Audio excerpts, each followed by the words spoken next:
Racing isn't easy, but experiencing it is. iRacing puts you in the driver's seat with the industry's leading sim racing game. Drive on laser scan replicas of the greatest racing circuits from around the world. Go head-to-head against other drivers chosen by skill-based matchmaking to ensure competitive racing at every level.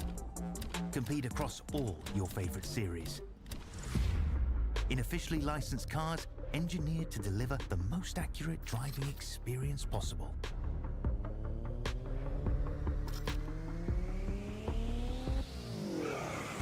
Join a race or host your own with players from across the globe. Race against the computer or in a league with friends. Feel the thrill behind the wheel. Visit iRacing.com.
Welcome, ladies and gentlemen, to the RaceKraft Simulations V8 Vets Split 4.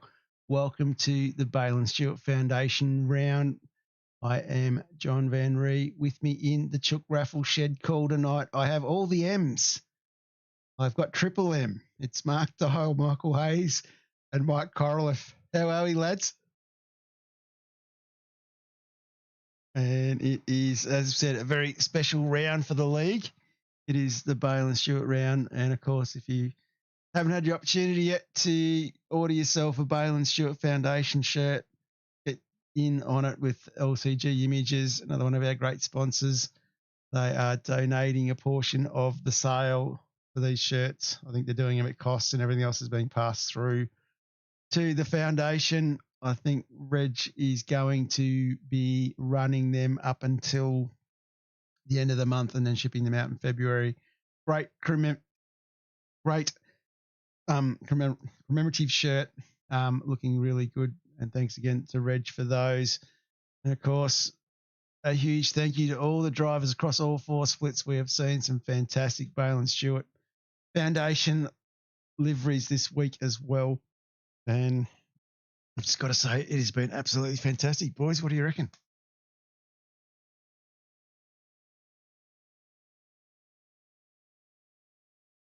Yeah, it definitely was. And yeah, big shout out to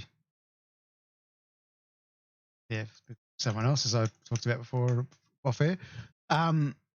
Absolutely been a cracking round. Big shout out to Stewie as well. For those who don't know, Balin 3 years ago passed away 4 years ago. I think he's passed away on the 20th of January. So big shout out to Michael and Kerry Lynn. I know very, very sad time for the family, but I know how much our league has been in support for Michael.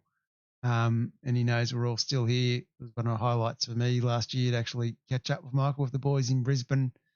So yeah, to Michael and Kerry Lynn and the rest of friends and family of Balin, we send out our most sincere warmth to these guys. Anyway, let's move on. Let's have a quick look at where the championship standings are before we go into this evening's race. We have Michael Power leading a Southern Cross duo. They can only hear me. Okay, that is good.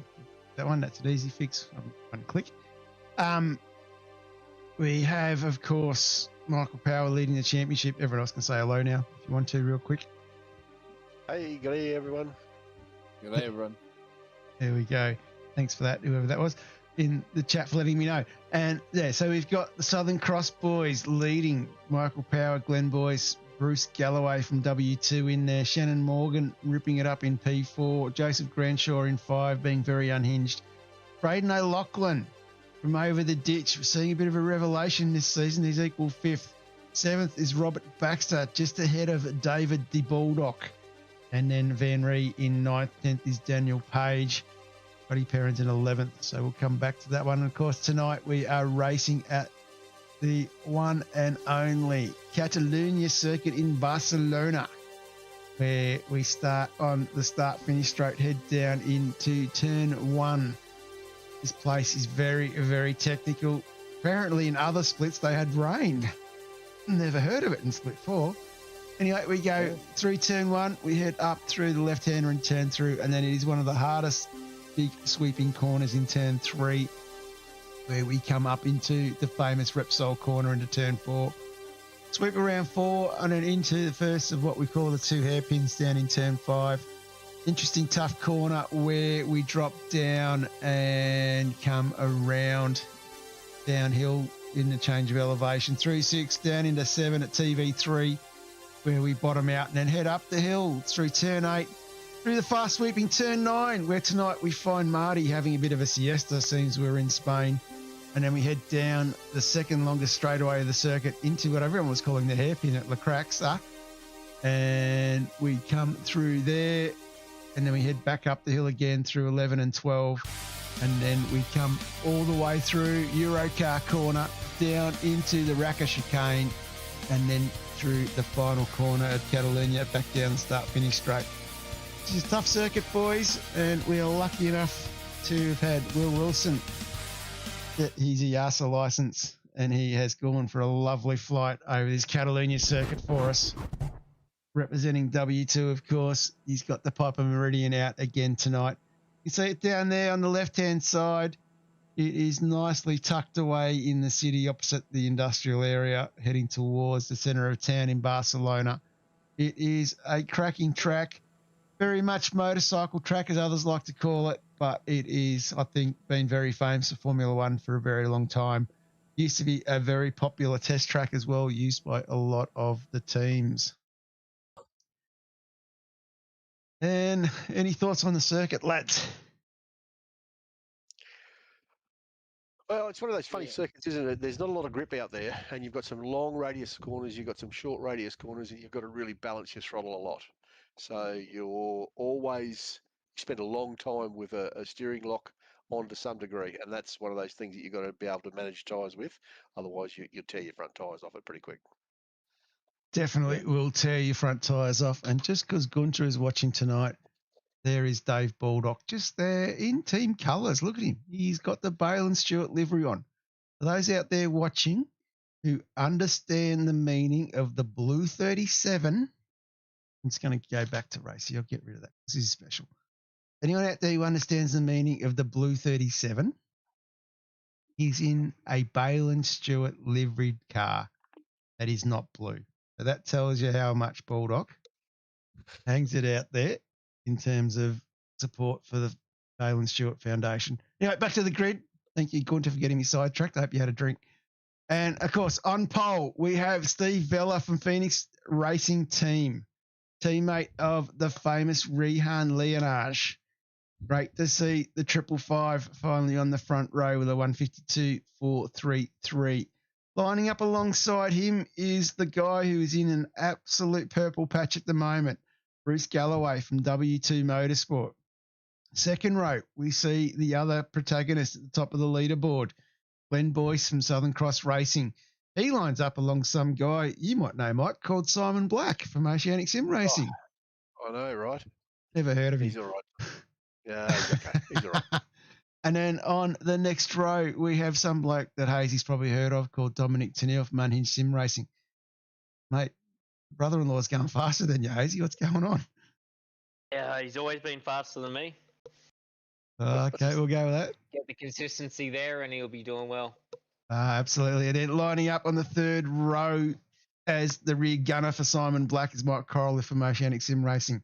On the fourth row, we have Michael Power from Southern Cross Racing lining up alongside the big bear himself, Joseph Granshaw from Unhinged Sim Sport.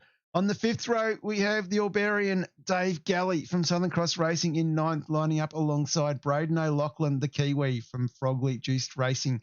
On the sixth row is Robert Baxter from CX2 Reality Racing, lining up alongside the one and only El Supremo from Unhinged Sim Sports, Michael Hayes.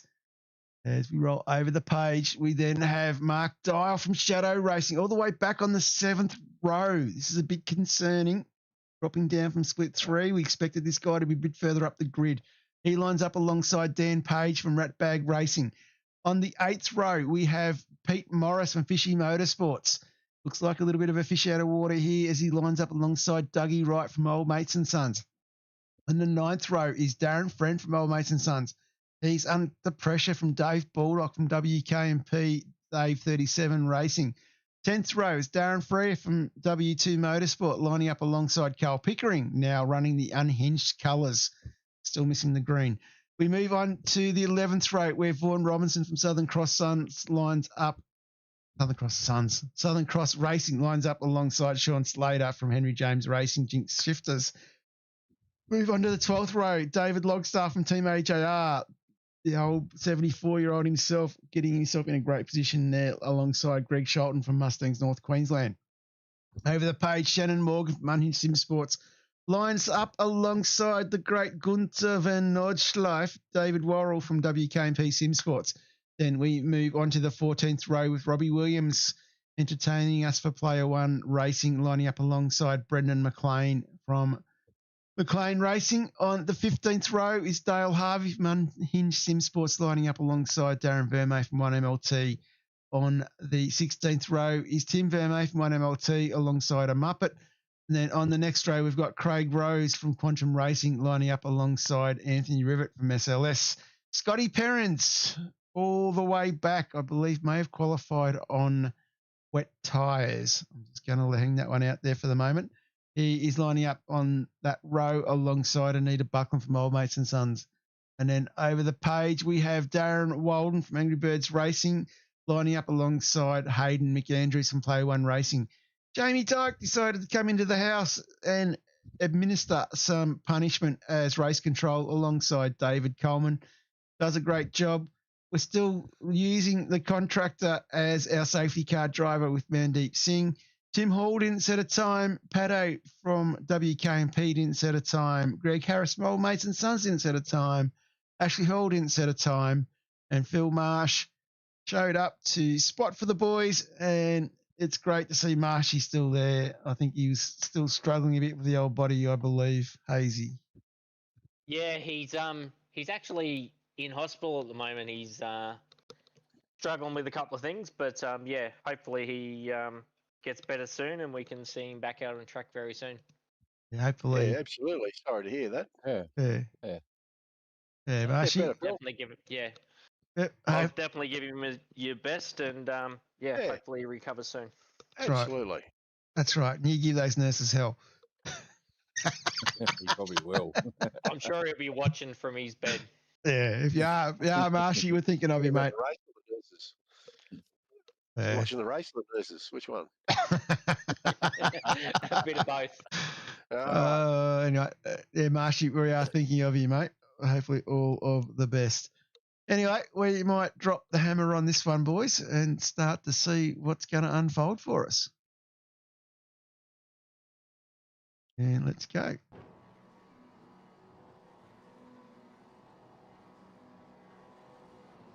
And we are away. Steve Vella gets a reasonable start. Bruce Galloway, though, has jumped him here. This is quite interesting as we look at Michael Power, Dominic Daniil, Mike Korolev, Simon Black are all trying to make their way down into the start area, into turn one.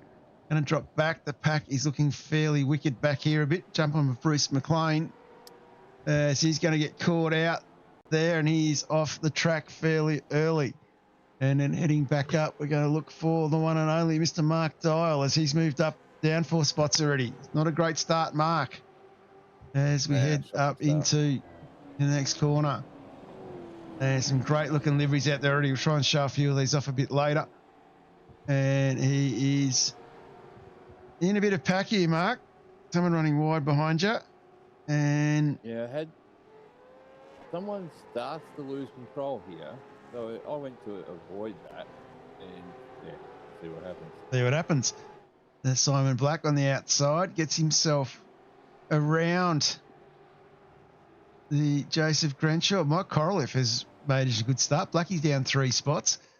Just going to try and find. Really average. And Simon Glenn, made a really average start. I was able to jump him. and Glen Boyce went off at the same corner just there and has towed without permission. So fair bit happening. And Dougie Wright coming into the hairpin, a little bit of a tap behind. He is spun and gets collected by, I think, Shane Patterson. Might have been in the mix. And that was me. I hit him. Sorry, Dougie. Didn't mean to do that. Oops. Gonna have a lot of We'll go back places to go though. Oops, we'll go back to the start there. Wow. I didn't realise I did that. So it wouldn't help Surely- Glenn's championship towing and finishing his night early. That was Dave Worrell. Yeah, Glenn, yeah, that's a big blow to the championship. Like Glenn at the top of the leaderboard there, that's going to use up one of his drop rounds and have a really good start next race with the tow. It is one of those things, guys, we've said 100 times, get that button well out of reach, away from where your fingers are if you're going to go to the radio or do very, very other things. I think, Dougie, that was Dave Worrell. We'll blame Gunter for that. I think Gunter gave you one tap in the first. I think that's his first tap. I think that's the warning. Stick it on him. I'll get away with that. So we're on lap 2 now. I'm going to look for Mr. Morgan. Find him. I might be too late. Here we go. Back to Dougie. Dougie in the action again. Coming around. Probably a couple of corners too early here, but anyway, we'll stay with these two boys. Bit of a fight up front. We'll get those front loads later. Plenty of action. I've got a full sheet tonight. So this wet racing, I'm just a bit confused where everybody are with the spray. But we can definitely see here Shannon Morgan is absolutely in a great battle. Dougie Wright, Ash Hall in the back there. Great to see Ash out there still as well. And looking at this unhinged livery, he's going to go the dive and gives Dougie another clip. That wasn't me, Doug. Just saying. And definitely rolling along there. Going to jump back up the front. I think I get to breathe for a second here for a lap at least. That corner there, the old Lakaxa corner, is an absolute cracker. It appears a few times tonight. I think we're settled. Mike Powell sets the fastest lap for the race with a 1:52.24. Any thoughts about the start, lads? It seemed very, very busy. It was a little chaotic for sure. Or wide. It's a wide circuit, but yeah, that's never going to end well, is it? Nah. Kunter's innocent. Luckily, most of the problems were a little bit behind me. I seen them happen in the rear view and went, I'm glad I'm not a few cars back. Yep. Speaking of Black, here's Simon Black putting a move on Mike Corliff. He gets up the inside, he gets it done, going through Repsol. That is huge. Corliff tries to fight back. Simon Black going full rally spec here, and he's pulling away. Yep. So what actually happened was I said to Simon, if you're quicker than me, I'll let you go through, and because you will be, so you try and chase the guys in front of me. I said, we'll do a swap soon, eh? And he said, yep, no problems. And I ran a little bit wide going in there, and he ran a little bit deep, so we did it there instead of on the straights.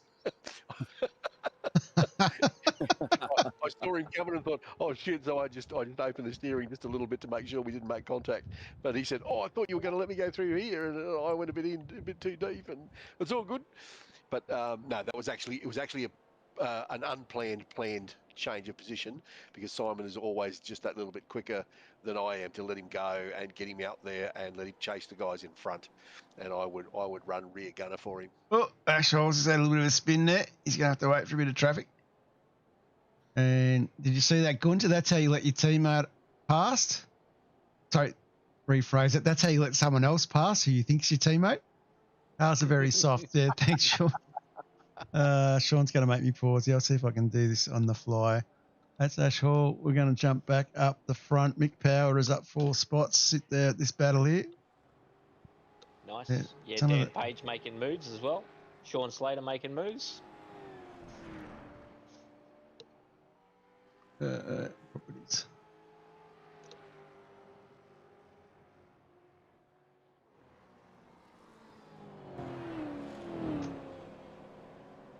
Should hopefully sound a bit louder.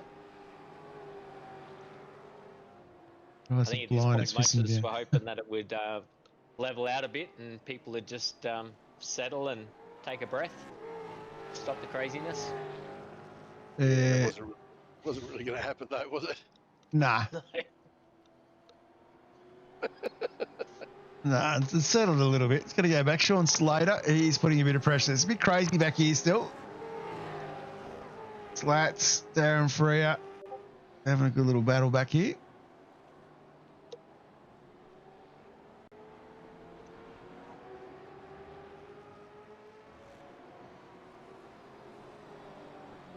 So did we have rain last time we had this type of format, John?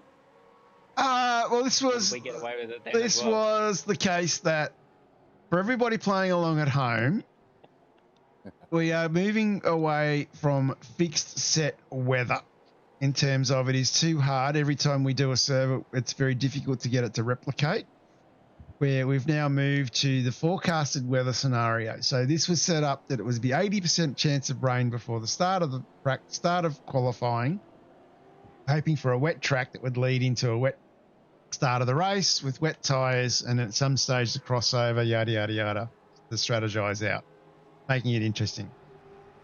Did the same setup pretty well much, and it's very hard to get the forecasted setup to be pretty well much identical because this is a dynamic weather system we've got happening here.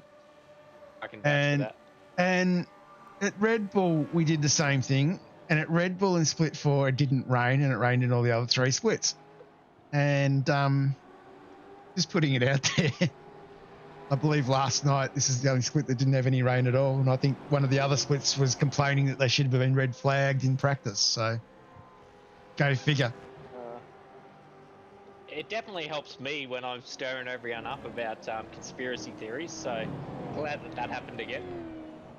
Well, considering Michael Hayes, you sat there when I set the weather up as forecasted weather last Thursday night, and you saw the 300 clicks of a mouse to get the weather to be what it is. Yeah. And then I said, hopefully we don't get rain again, so I can stir everyone up. So I had the biggest smile on my face last night. Yeah, I reckon you did. But it's quite funny because I did race control and had Madison down as my safety car driver on Wednesday night for the Pro Quali Series. And believe it or not, Jake Burton has not done a race in the wet. And like last night's forecast for the Pro Series was probably about the biggest chance we've ever had for rain in the Pro Series history. And like it did not rain. So work that one out. I give up. Yeah. I think we're just going to go back to 18-degree track static weather and. No, don't do that. Don't do that. God, the pox on you, Van Ree, if you do that. You don't want them. Oh, Greg Harris has had a bit of a spin there. Got to go back up the front. Bruce Galloway's under a bit of pressure. Let's change the topic. Bit of pressure. I reckon Van Ree's under more pressure right now than Bruce Galloway is. Yes. Reading your eyeballs will be touching your glasses. You're under so much bloody pressure there, John. That's right. Look like Arnie. Arnie on Mars. That's it. Total recall. Total recall. That's the one. God. There's a reference. A long time ago. It's interesting the early part of the race there because these three guys really pulled away. Bruce, Steve, and Michael Power. They were just able to ease away nicely. Simon and I were sort of cruising quite well, and I had Joseph there for a little while. I actually had your mate Hazy behind me, and he was looking quite racy, but he wanted to tear the front tyres off the thing, so I knew it wouldn't take too long for him to. Oh, who's that going south? Is that Robert Williams? Yeah, Robbie Williams got a damaged car. He did have a bit of an incident in turn one, and that has put him in trouble. And I believe doesn't look like it's going anywhere. Dre Lachlan has a little bit of a spin here. It's away with it just, and a little bit more pressure. A little bit of rubbing, a little bit more rubbing. Oh, survives that one. Very much so. Elbows out. And then I do believe at about this stage, we are now under safety car. Here we go. And Dominic's on a single screen there, so he struggles to know exactly where other people are. Interestingly, Bruce Galloway and Power stayed out. Well, they actually got called, John, though, when the safety car was called, Simon and I were just coming out of the last little squiggly bits. So they had already passed pit entry. When the safety car was, yeah, it did. It really did. And we thought, oh, here we go. We're on here because we dived for the pit straight away and everyone followed us in. But yeah, so they were stuck. Yeah. There's nothing they could do. So while we're under safety car, let's have a look at one of the incidences from the first lap.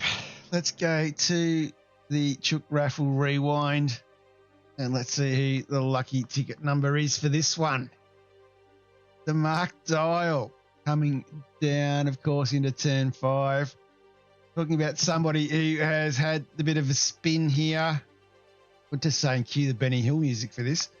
And we can see a little bit slow there from Morris Dial. Goes straight for the outside apex and leaves Dougie Wright no room. Dougie Wright's had more hits than the BGs at this stage by the looks of it. And he is in a bit of trouble as well. Dial goes all the way out to the back fence there. So definitely an interesting one for you, Mark. Yeah, well, I considered that to be a self-penalising one, so yeah. Yeah, no, that's fair enough. Actually, hang on. Gunter's just asked, can we see that again? So we'll go back to this.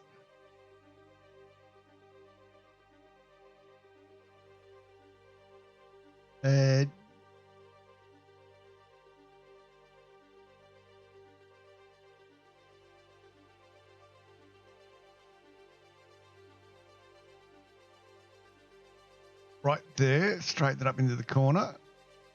Yeah, right out there, yeah. There.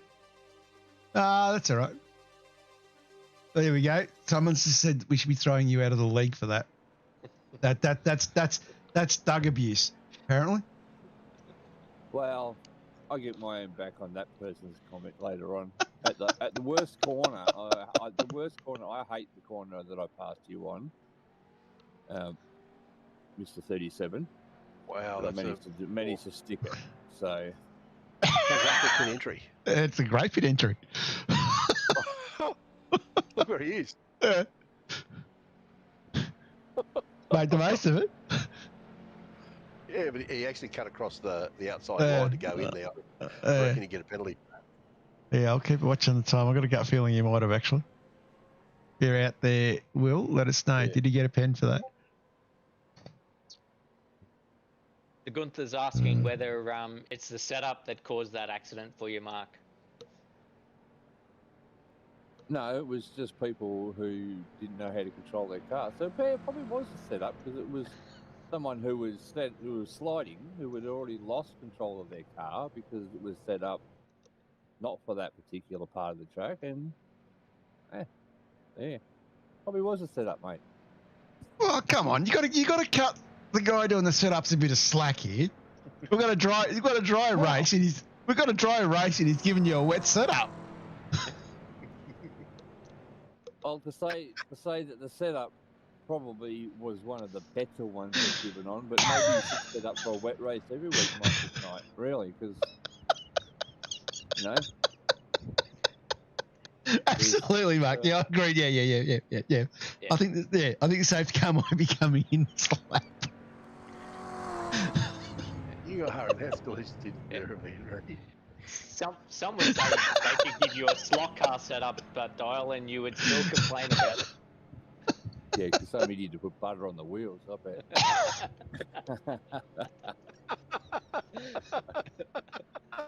And it'd be still just as bad. So after all these years, that's what my brother was doing to me. Oh, dearie me. Well, the dog liked you, but he was just putting brother on your feet so it'd lick you.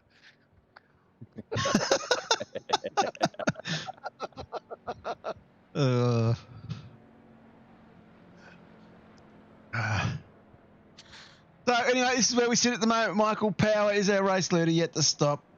Then we have Steve Vella, Braden O'Loughlin, Pete Morris up 11 spots. O'Loughlin's up 7.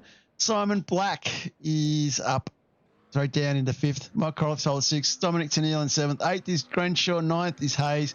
Robbie Baxter stays in the top 10 or by 1 spot. So where did Galloway drop down to by going in after that first lap? Galloway is... A long way down. Where is Galloway? Joseph is now sitting in 8th. No, Crenshaw, Galloway. Crenshaw, Galloway. Galloway is all the way back. That is a good question. Where is he? I've lost He's him. come up behind me. Bruce is back in 29th, sitting right behind Mark Dial. Okay. There we go. Some interesting so lap times too, just real quick. We're about to go racing, but just quickly, pit times as well. I'll just chuck those on the site so people can see. So like Bella was 42, some 2024s, and then back to 44. So some interesting pit times there as we wait for Braden took a short stop to get track position. Michael Power has gone, and we are green flag racing. So definitely going again. Going to try and show some of these liveries as well. There is Michael Power on lap 9. He is absolutely flying and looking good. The fella is tucked in behind Braden O'Loughlin. Pete Morris, he is doing very well for Fishy. Simon Black in 5th. He has got it all over the guy behind him in Corliff. Corliff is nowhere to be seen. Dominic Tennille in 7th. I've got an overlap with him there, but you're right. You want to comb your eyebrows back, John. They're obviously fogging your vision.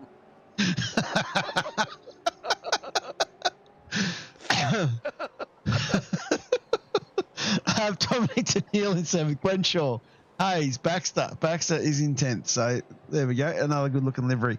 So yeah, to those out there, yes, the guys have gone above and beyond to rock out some of the fantastic bit of Bargy. That is Galloway into the fence. Oh, no. Dave is sinking like a rock at the moment. Back to 24th. That puts him well down. 16 spots down from where he started. Go back up on Dan Page. Dan Page has the brown 37 in front of him. So Baldock, Page, Worrell, Slater, Friend. So an interesting little battle pack forming in this group. It's going to go a little bit further up. Again, Pete Morris up 11 spots. He is doing really well. Did the short fill, but has managed to put himself in front of Simon Black, which is no small ask in itself. Braden did the same. He was chasing track position there. Yeah. Get out of where he was because he could see himself falling back badly. So he did the same. Which is a smart play when you think about it. Yeah. It certainly could work well. And like most people, fuel pretty heavy here. So you run a very heavy fuel load and you're worried about tyre degradation and how long you've got to go on these tyres before you get a new set. That's exactly right. So definitely a fair bit to happen here. Yep. Black It's putting good some pressure on. A drinking game every time Dave's mentioned he has a drink or something, does he? That game's been going on for 3 years. Okay. It has. Wicked getting very messy tonight. Oh no, Sarge! There we go. Yep, banging on. Simon Black is the rally expert, mate, not you. You stay on the black stuff. Let Black try and pass you out on the dirt. Now, that dropped Sarge back a bit. That is a bit sad. He's now still 10th, though, just behind Baxter. He's going to go up. Michael Hayes, he has Baxter behind him. Bit of pressure here for you, Hazy. It's early in the race. I don't remember whether I let him through or not, but I definitely would have considered it.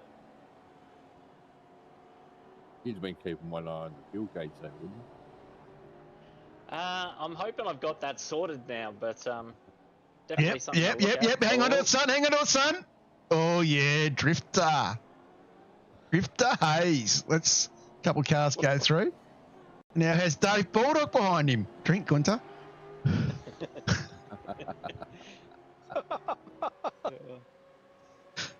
The brown 37. That is something that would scare anybody. Definitely wasn't keen on letting Dave 37 in front of me. Is it just mentioning Dave, or do you have to throw the 37 in to get him to have a drink? No, I just got to get him on screen. Okay. On screen. All right. There's my friend. Going to go a bit further back here. A few other little battles. Vaughan Robinson battling away with Greg Shelton and some Muppets putting a bit of pressure on him. Darren Freo missing the front end of the car is showing some amazing pace.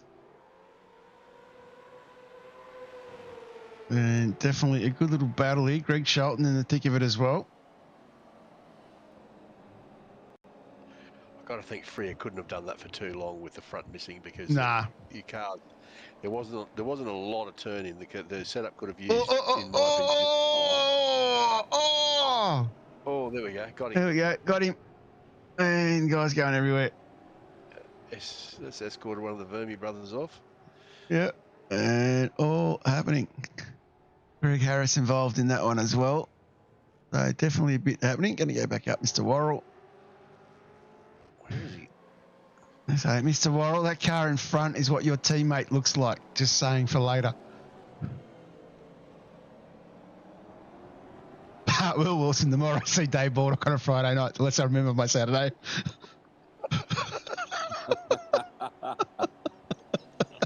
That's all right, we all feel that way.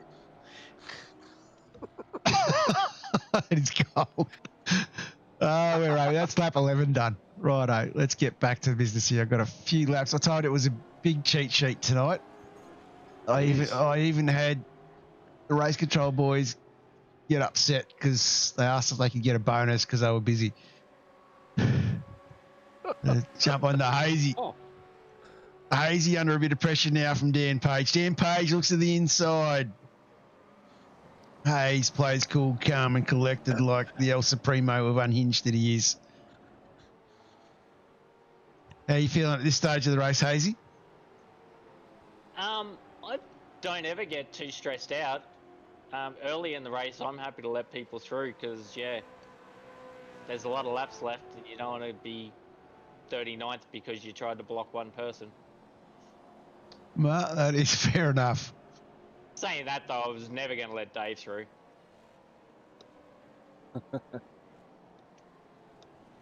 No, you're doing well. You got the big blue taxi behind, sitting there. He's really working very hard. He's good to see. Going to look for a few more battles. Going to go back a little bit further. Sean Slater tucked in behind Worrell. There's plenty of talk about how these two were going to tackle Slater last night. Not that I was anywhere to see it. That's the long way back for Sean. Yeah. Yeah, Sean's one of those ones that spends some familiarity of the track and very like running around after kids and everything else that you do. Basically jumps on it 8:15 and says, "Here I am, let's go racing." So he has some good ones, had some bad ones, had some interesting ones. Yeah. Got to go a bit further back. Galloway, who was leading before, he's trying to work his way through now, battling with Dave Galley. Darren Vermey just in front. That's what I meant to say, Will.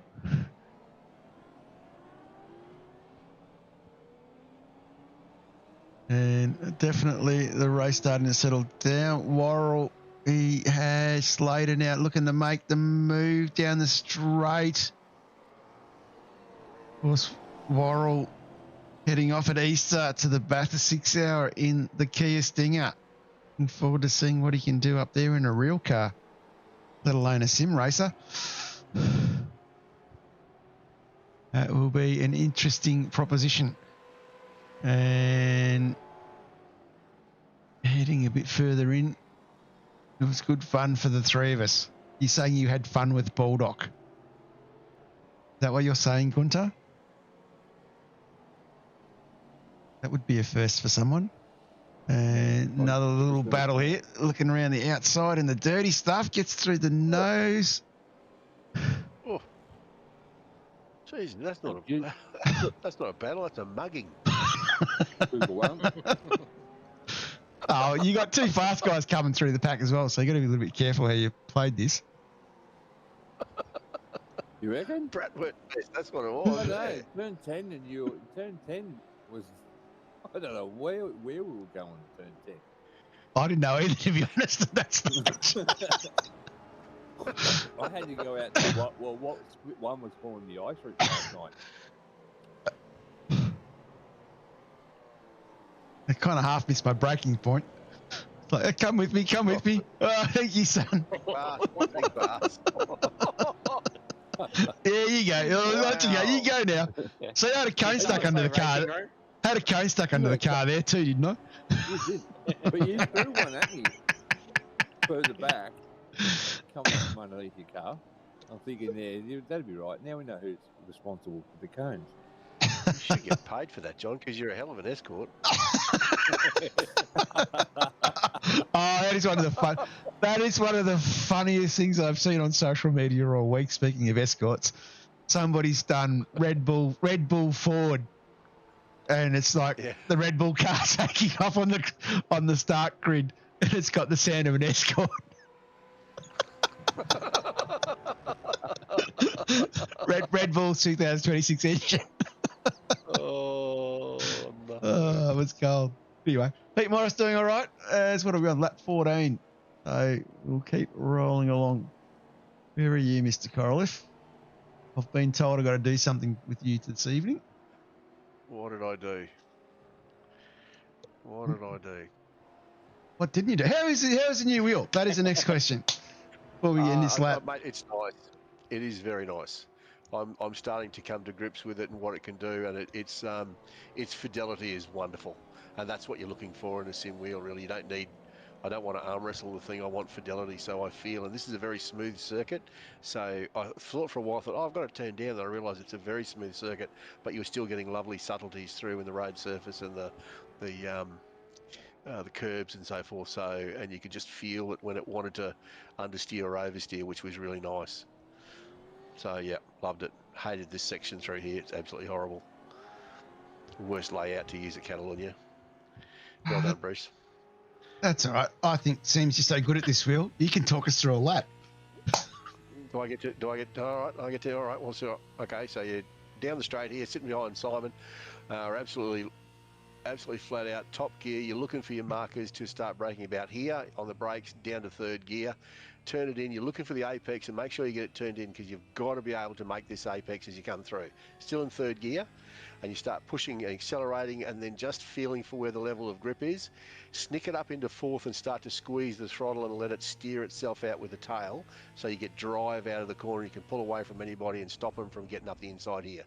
Where the yellows are on, staying in third and just going through there. I didn't change up to fourth. I'd let it go off the rev limiter, but coming out of here, I'd quickly snick it up to fourth and then down to third again, just for that engine braking to turn in, not run wide here. It's so important that you get a good run down the hill, and then you're up to fourth gear, pushing it down, and then down to third. Turn it in, make this apex, and let it run out to just on the left of the yellow cones. Now up here, some guys were using third.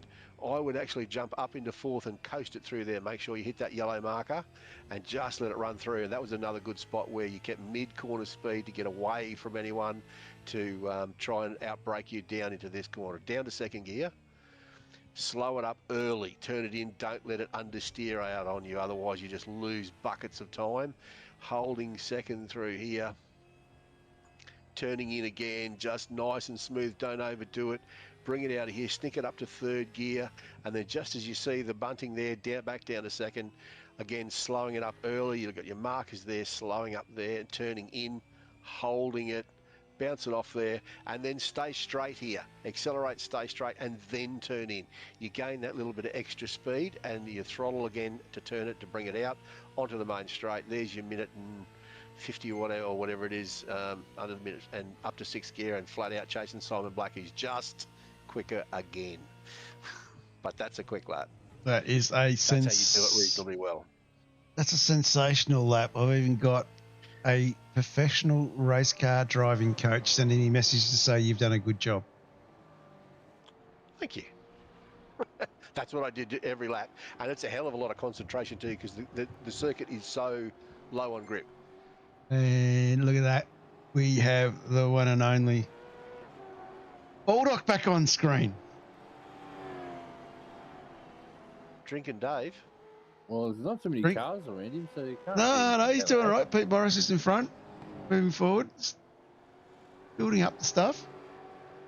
And I've just been given word here. I'm just going to throw this one out here. And I'm just going to look for missed that one. So we'll move on to the next one. This is a free up. Throw you, Darren. There is a call out going. I did mention a certain Kia Stinger at the Bathurst 6 hour at Easter. There is a call out for a possible crew member. Must know their way around a car, not a sim car. Could be you, Dole. You know your way around a setup. I know Must- my way around the car. Must know their way around a car. And if they're interested, they can PM the great Gunther von Nordschleife himself. Pretty serious gig. Yeah, very tough crew to be part of. They are brutal. So you must have good banter as well, I would say. Yes, with Dave Worrell, you would. Yes. Anyway, let's get back to our race here. And You need a tight pants too as well, wouldn't you? tight pants, I wouldn't go that far. You don't want to be leaning over in the don't want to be leaning over the engine bay and accidentally finding you got more than a spanner tight in your nut. Oh, God. Bruce Galloway putting pressure on Scotty Parents, lap 17. Oh, God. We're back. I bet I was getting more Dave- worried with you Dave- going with the plumbing crack joke. But anyway, No. I say Dave 37 is now messaging Gunther. Yeah. Yes, he's got. He'll be there for any pet photos he wants to have taken with. That's perfect. Well, here we go. Good little battle here with Darren Walden. I enjoyed this one. It's about the only time I went respectfully passing someone on the inside of turn 3, sorry.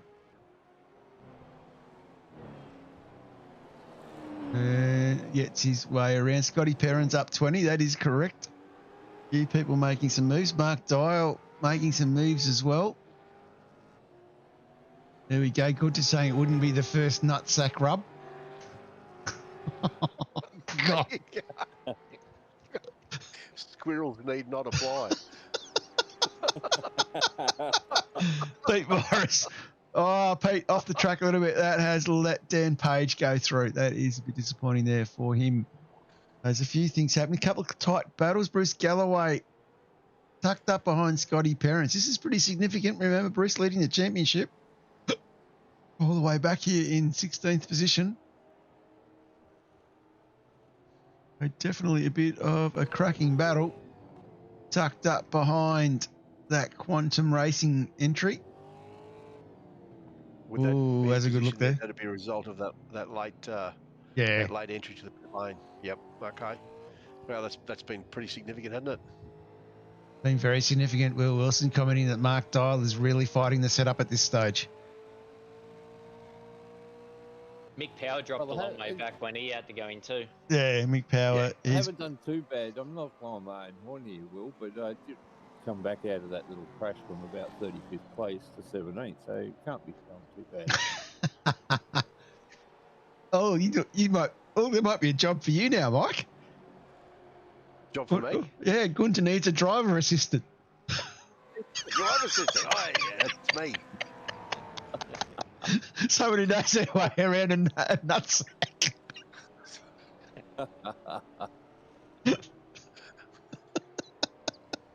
Oh, God. Where are we going? Hey, down the rabbit hole now, Vandry. Way down the rabbit hole. Oh, we haven't gone this far down the rabbit hole since last time Gunter was on. I know, right? And he's not here, and yet here we are. Here we are, yep. With Dan Page, he's 2.5 seconds behind Rob Baxter and Pete Morris. He's doing really well, Petey. I'm really impressed. He's worked hard last couple of seasons, starting to see some good results from Sarge and doing relatively well. Looking forward to seeing how this one's going to play out for him as running on lap 18 of 43. So not even past the halfway mark yet. And plenty of action still to come. And Pato is pushing pretty hard as well. Of course, Pato started from pit lane. A good little battle here with Timmy Vermey. Anthony Rivet. I didn't say it at the start. I think crutch strap needs tightening apparently, Mike. You better get busy. Needs tightening, right. Crutch strap. Oh, I see that. Yeah. Right. Yeah, so Pato started pit lane. He's up 19 spots. Not doing too bad. But under a hell of a lot of pressure here from Timmy Vermey. I think we did have a couple of guys start on wet tyres too, which we forgot to mention at the start. Yep, that was a trick for young players. Make sure you had the right tyres on.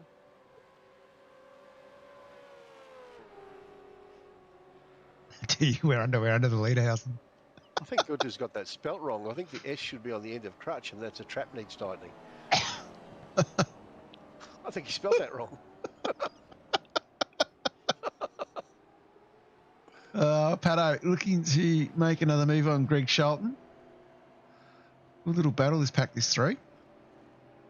Rivet, McLean just in the background. Here we go. Vermey has a bit of a look up the inside. Going into Repsol.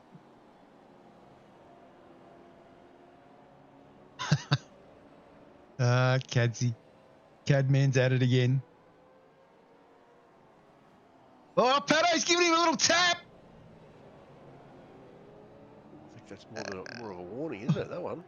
I think it is. Manages to stay back. Comes back out behind. Throws a little bit of gravel on the track. I do believe at some stage last night in our Discord that Can't remember whether it was Worrell or Baldock, but one of them were absolutely upset because the other was throwing stones at each other. Like, Is children, that behave. gravel or hail? With stones. Oh, hail, actually. Yeah, it was all that rain we had. Yeah, the hail. Yeah. Yeah, the hail. Yeah. You guys only had rain, we had hail. Yeah, that's right. Split one. We had hail. It was vicious out there. Got Yeah. it. And Joseph Grenshaw, he is up there in 5th. Got Dominic Tierney behind him. Mike Corral left 2.5 seconds up the road. Dominic did a good job of holding Joseph and everyone up so I could actually create a gap there without tearing the tyres off the thing. I was very happy about that. That is good.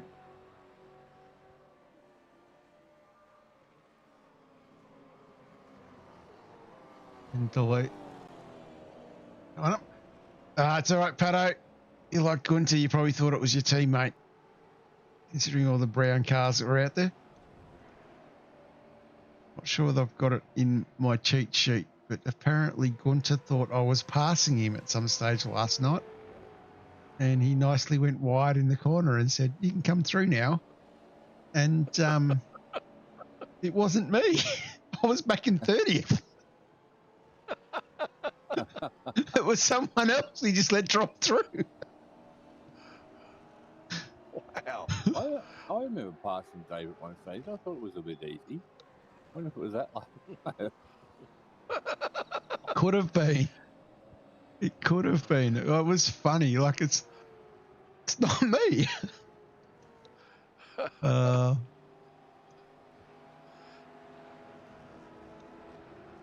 And the world gives you lemons, you make lemonade. You know, you'll see that a bit later. It's coming. Yep. And a little bit wide there. So Vaughan not done too bad. And going to jump back up. Mr. Morris. I'm Vaughan for a little corner more, I think. Dave's suggesting that Gary brought the gravel on even though he's in a totally different split. Well, that is a Saturday night Osprint's tactic. Oh, here we go. Vaughan is around and blocking the lane. An interesting one. And I'm in trouble there. It's bloody Van Ree. I swear it was you. Usually when I'm up behind you, Dave, and I want to go past, I say, "Please, sir, can I come past?" I am. That's Baldock that says that.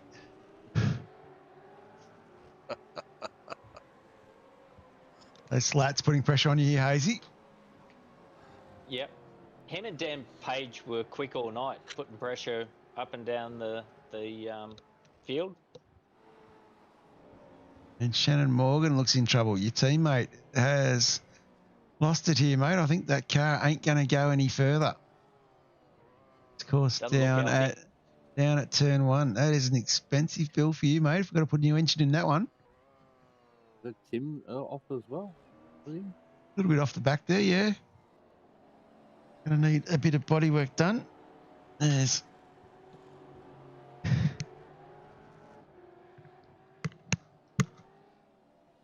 problem solved there. Valorez in. I've got a feeling we may be about to see a safety car come out here. And it is being called. The safety car is out. He is rolling on track. Do you go in and have a long stint to the end? That is the plan. There's a few already dived in. Brett Fisher saying that is very unhinged. Shannon Morgan to go off there. Seeing a few in. Strategies to go and fill. Absolutely. Absolutely. We were just past the safety car just as they ran out of it was still running down the pit exit.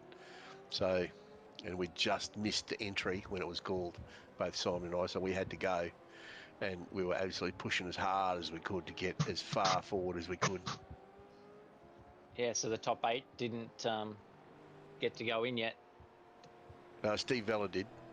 Okay. Steve Vella took the gamble. He dived in early. It hadn't been called, but he went. And it was like, oh, do we go? Do we not? Do we go? Do we not? And we were literally right next to the pit entry when it was called. So didn't work for us.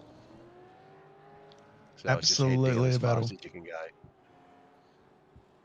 These boys. But we also both had short stops. Yeah, that's right. So Lachlan had a short stop as well. Yep. Oh, Lachlan had a long stop, sorry, in the first one. So he's got to stop for about 40 odd seconds. And No, yeah, he had a short one in the first, and he was going to be a bit longer here, I think.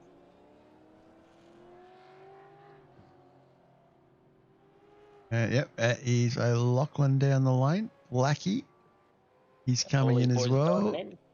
Coral left. That car looks good. No blue on it. All right, doesn't it? No blue on it. You don't get confused with Yeah. Dave Baldock. Renshaw is in. Yeah. Dominic Tennille is in. Rob Baxter is in. Steve Vella was the one who pitted earlier, so he will take the lead of the race. Tucking up behind. Good move by him. Tucking up behind the Uber Eats part-time safety car driver, the one and only Mandeep Singh.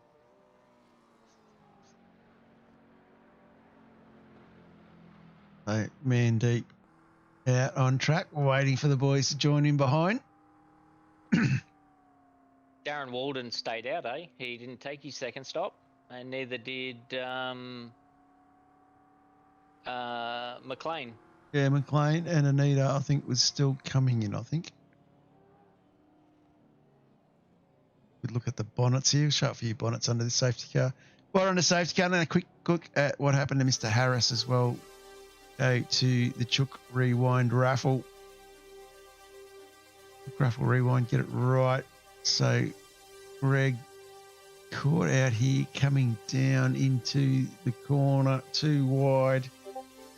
And Rosie comes in from out wide, just clips. Very, very, very on the edge. And then bang into Rosie, of course, from Hayden McAndrews. Comes back out the other side. Bang, back into Harris. So, yeah, bit of a double blow there for Rosie. And a bit of a tough one. Anita is in the lane. Let's go back to the safety car. It is out there, and we have, of course, Steve Vella tucked up behind, and Simon Black, Mike Korolev sitting in second, Joseph Granshaw in fourth, Braden O'Loughlin in fifth, Robert Baxter in sixth, Dan Page in seventh, Darren Walden from Angry Birds in eighth, Sean Slater in ninth, and in 10th place we have Brendan McLean, who still needs to do that second stop. So McLean and Walden still need to stop. Everyone else has completed their 2 compulsory pit stops. So definitely going to be an interesting show. Some more liveries. Yep, that was my plan. I was heading to that. Steve Vella, get on the bonnet. Bonnet. Joseph Granshaw going the bonnet for Bin the Blade. Braden O'Loughlin. There we go. Rob Baxter on the bonnet as well. Nicely locking into the colour scheme of the Balin Stewart Foundation. Of course, Dan Page rocking it as well. Rat Bag Racing, great to see them in a Balin Stewart livery. Darren Walden, the Angry Boys, I think they had some. You can see a bit of Balin on the front there, edges of Sean Slater. Big logo on the bonnet. Great to see everybody getting in here and supporting the foundation. Dominic Tennille, Pete Morris, Hazy, Dave Baldock, of course, running a brown car. We have Dave Baldock out of a blue car. I'm getting feedback saying that it looks good on him. Why are you running blue? That was another comment that I've just got in the feed. And the last comment I've got is, who is Dave Baldock? Never heard of her. Bruce Galloway, he's got a great looking livery. Great looking livery on Mark Dial as well. Dave Galley, another one as well. Man Reed Power, Darren Friend.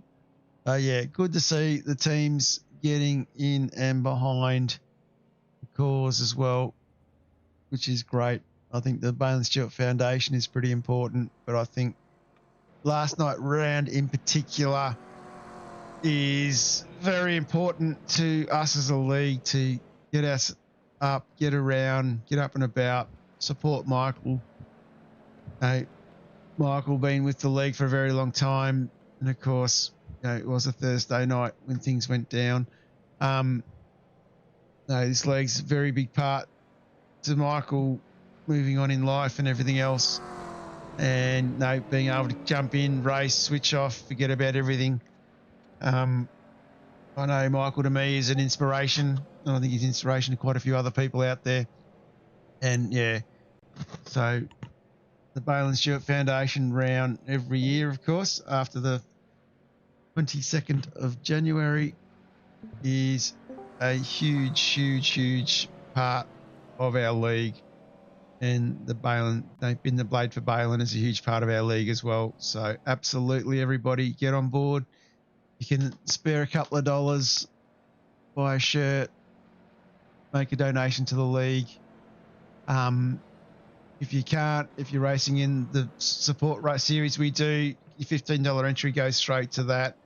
And of course, all the M1 sponsorship goes straight to the Balin Stewart Foundation as well. That's how much as a league we value them. And the safety car has pulled away. People changing a few things in the background here, making some noises in Discord, but that's all right. We're about to go green flag racing, guys. This will be an absolute battle, I think, towards the end.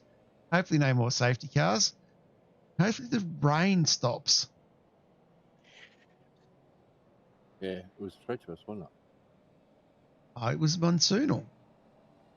Like, when's iRacing going to give us monsoonal tyres? Yep. Apparently nothing good looks good on Dave Baldock. Just ask his horse. I love it, Dave. Just ask his what? His Horse. His horse. horse. I reckon his coat would have said the same thing. Where am I? And He we really are holds green up the start flag. here, and then Vela then goes here, and it was a bit Simon and I knew what he was doing, but he created a gap. Let Corliff and a big gap back to Grenshaw a little bit. Yeah. He covers the inside line a long way there as well. And tucks in as we head on to lap 25. And we've got to go to the end of the race from here. That's right. Got to stretch these tyres a long way. How far can we stretch the rubber? That is the question. Ask Gunter. He'll give you an answer that's not appropriate. Oh, Vela goes a little bit wide, opens the door up for Black. Black tries up the inside of Repsol. And Vela holds tight going into turn 5. Keeps that line. And we have Mike Corliff sitting behind these two, waiting for a scrap to fall out. They might see him take the lead. But he still sits there. Vela has now got himself out in front of Black. That is starting to settle down a little bit. Renshaw, though, is under pressure from O'Loughlin. O'Loughlin and Baxter tucked up in the battle pack here. It is definitely a battle of inches, according to Will Wilson. As we come down into Lucaxia. And these guys looking very balanced, very stable. A few battles up and down the pack here. Steve Vela still under pressure from Simon Black. So Black, Vela, Black, Corliff, Grenshaw is our top 4 at the moment. What are you thinking at this stage, Mike? Well, not really sure what to do here because I can try and chase Simon, but if I wear the tyres out, I'll be absolutely toasted. And Joseph was really quite consistently quick. And Braden was the person I was actually more worried about behind him. So it was a case of keep your lines clean and be smart about how you got out of corners so that you didn't give him an option to draft and try and pass you at a braking area. Like, for example, coming down here, make sure you get off that last corner clean. So he was never close enough to actually have a shot. And that's what I did every set of corners. Is made sure I got off them well. I wasn't so worried if I was a bit slow going into them, a little bit cautious, but I wanted to make sure that I drove off them quickly and create that gap again. And I could do that time after time after time, and I never gave him an option. But Braden was the one I was really worried about because I knew Joseph would eventually wear his tyres off because he did it earlier in the race. That's fair enough. That is a good strategy. Like I said, it's a long way to go. Yep. I think a few people, I think, were a little bit underestimating at this stage of the race.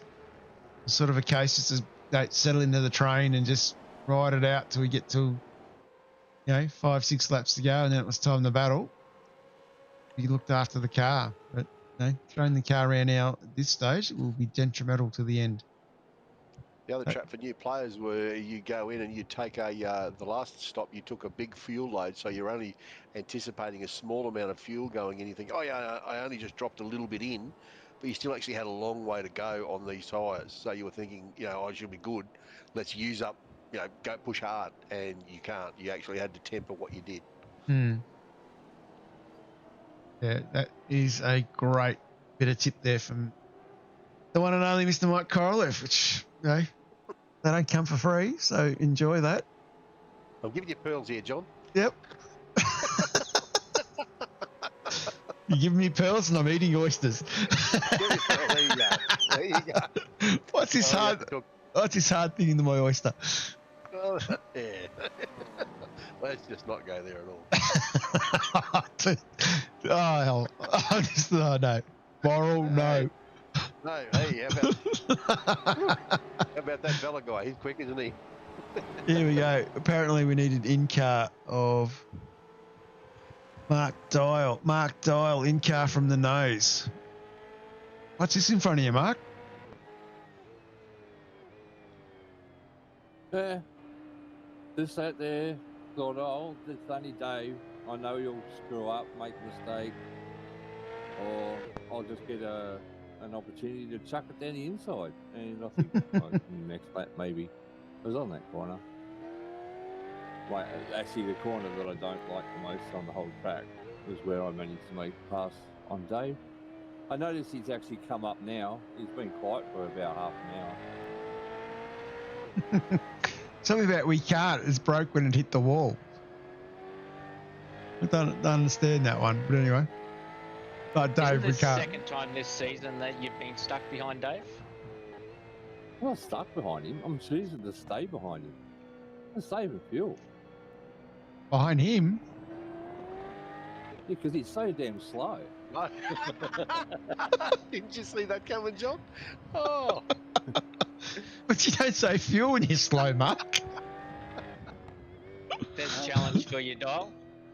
Are you willing to say, well done, Dave, you drove well? He did drive well because I was He did messing with him in the mirrors, and going offline in corners, and he was mucking them up. I don't sit there and watch him. Apexes, what are they, Dave? You wouldn't know what one was. That's a club like Rotary, isn't it?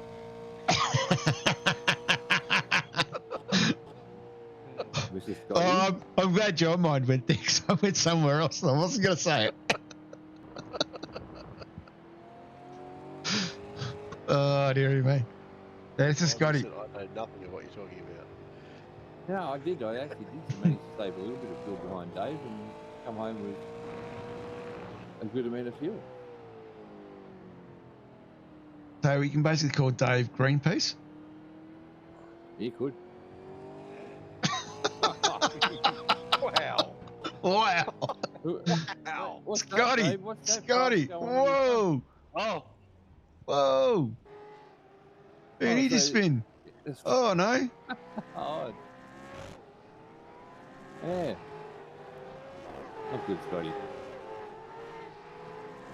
Oh, down the inside, here we go. Safe rejoin. You might want to have a look on the nose of Dave's car right now. The nose of Dave's car. There's nose of Dave's car. Oh, who's that? It's Michael Power. Nice pass.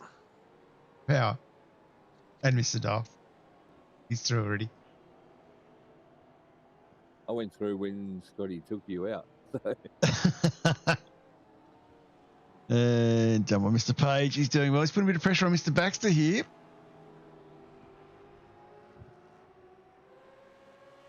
Oh, Gunter. He looks like he... Gunter? you weren't hitting too many when I was behind you. You even let me pass. I'm pretty sure that's the pass you think it was Mr. Van Ree. Pretty sure. Step aside. Mark, you and got a let me little go. bit. You got to be a bit careful there because if he's mistaking you for Van Ree, that's a bit of an insult. You don't want to look like John, do you? You don't want to be mistaken for John, do you? That's easy, gold. mate. You're That's digging a gold. hole in yourself. That's gold. I'll pay that. That's comment of the night. Just saying. Just saying. All right, some good battles all the way up and down the grid. Rob Baxter here. I'm going to go back. Bruce Galloway, he's putting all sorts of pressure on Darren Walden. I'm going to go right back. We don't go back super far back very often. I'm going to go back. Craig Rose. This is a great little battle pack here with these boys as well. Great to see these guys. Rosie, Charlton, Greg Harris, Pato lurking in the background. This sort of fight goes all the way up to Darren Freer. Oh, Freer, Dougie Wright, he's recovered after a few dings in the first few laps. Darren Seen did 26 laps on his last set of tyres, 1 incident point left. That would have been a rough. That's a good effort. Yeah, I was doing something like that. We'll see what happens to me on that 41. And Walden, Galloway finally gets past Walden. He shows him his heels. He is gone. Yeah, they didn't pit on that safety car, so Walden and McLean were slowing everyone down a little bit on old tyres. Yeah, they were. They're getting through. McLean back in there. And Walden has gone into the lane. Rob Baxter, Sean Slater. Slatsy trying everything he can to throw at the situation.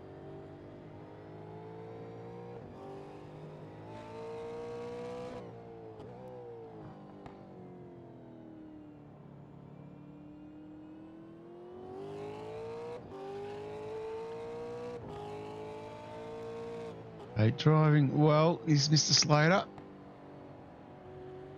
Of course, one of the South Australian lads I got to catch up with in December. He made something like an hour's drive just to come in for the dinner. So big thank you, Sean, for that again. Nose to nose, typical Slater style. Extra under a bit of pressure here. No, mid-race that Slater can find his straps, get his pace up the speed, and then put pressure on everybody. So, Gen 3 car, very difficult to pass in. And this chicane complex, an absolute nightmare.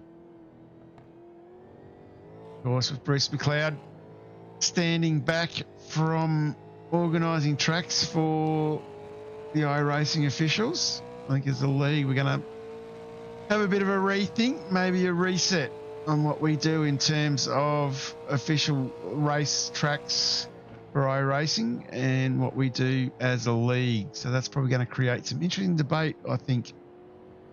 Maybe some more interesting debate than what we've been having about dynamic and fixed track states. Any thoughts from you boys on that one? Whether we keep following officials for season 4 and then, or do we start thinking about maybe doing our own planning and going our own way from the iRacing officials?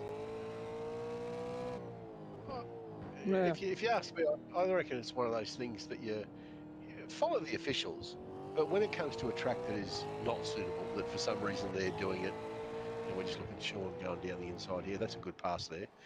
Rob's just got to be held out. There's nothing he can do about that. Forward back around the outside, that's a good effort too. Wow.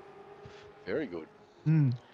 I reckon you follow the original, follow the iRacing one, so the guys have the opportunity to race in the officials and have a setup for the officials as well. But where there is a dunderhead choice, and you look at it and you go, nah, that's just not a good, like somebody, they pick Alton Park or something silly like that, which is not practical, then that's where you've got to say, okay, well, what's our substitute circuit? Pick another one and away we go. So you don't stay with officials 100%, but follow them to where it makes sense. Use common sense about what you say is a good track and what isn't a good track, and go from there. Yeah, I mean, I yeah, people are happy. I think, yeah. I guess with Bruce doing the track selections and stuff as a league, I've tried to get everybody involved where those discussions, and I think Bruce has even put his polling system up in our league as well in terms of trying to get everyone involved with that process. And my biggest fear is we have somebody doing it now where, as a group, we lose a little bit of that bargaining power in sense of making sure we've got 100 odd V8 vets guys voting for what we need or what we want. Because that's voting. That's yourself voting for what you want to race.